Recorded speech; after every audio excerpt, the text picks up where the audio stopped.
Hello welcome to my channel. మన భారతదేశంలో స్వాతంత్రం వచ్చి 7 దశాబ్దాలు దాటినప్పటికీ కూడా ఇప్పటికీ మంచినీటి కోసం చాలా గ్రామాల్లోని ప్రజలైతే ఇక్కట్లు తప్పట్లేదు. ఇప్పటికీ కూడా ఆ గ్రామాలని పట్టించుకున్న నాదుడైతే లేడు. ప్రతిరోజు నీరు కావాలంటే దాదాపు 45 అడుగుల లోతు బావిలోకి దిగి నీళ్లు నింపుకొని మళ్ళీ పైకి రావాల్సి ఉంటుంది. ఈ ప్రయత్నంలో చాలాసార్లు మహిళలు కాలు జారి వాళ్ళు బావిలో కూడా పడిపోతుంటారు. అలా పడిపోయి తీవ్రంగా గాయపడ్డ వాళ్ళు కూడా చాలామంది ఉన్నారు. ప్రస్తుతం సోషల్ మీడియాలో వైరల్ అవుతున్న ఈ ఫోటో గుజరాత్ రాష్ట్రానికి సంబంధించింది.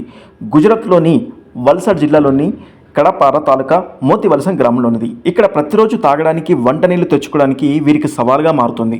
ఇప్పటి వరకు ఎన్నో ప్రభుత్వాలు మారినప్పటికీ కూడా ఈ ప్రజలను పట్టించుకున్న నాదులు లేడు.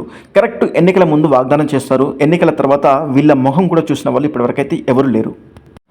దాదాపు 1200 మంది జనాభా ఉన్న ఈ పల్లెల్లో 8 ప్రభుత్వ బావులు ఉన్నాయి. కానీ వేసవి కాలంలో అవన్నీ ఎండిపోతాయి. ప్రభుత్వం కూడా దాదాపు 586 కోట్ల రూపాయల వ్యయంతో అస్టల్ గ్రూప్ వాటర్ సప్లై స్కీమ్ అయితే అమలు చేశారు. ఈ స్కీమ్ ముఖ్య ఉద్దేశం గ్రామంలోని ప్రజలకి మంచినీరు అందించడం. కానీ తమకు తాగునీరు అందడం లేదని స్థానికులు చెబుతున్నారు. మరి అస్టోల్ పథకం ఎగ్జిక్యూటివ్ ఇంజనీర్ మాత్రం గ్రామానికి నీరు సరఫరా చేస్తున్నట్టు చెబుతున్నారు.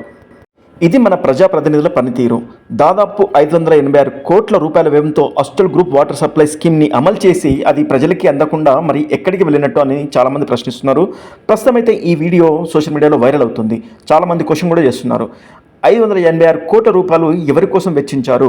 ఇప్పటికీ కూడా 45 మీటర్ల లోతున్న బావిలోకి దిగి మహిళలు వాటర్ పైకి తెచ్చుకోవడం అంటే నిజంగా అదొక సవాల్గా మారింది ఆ గ్రామానికి.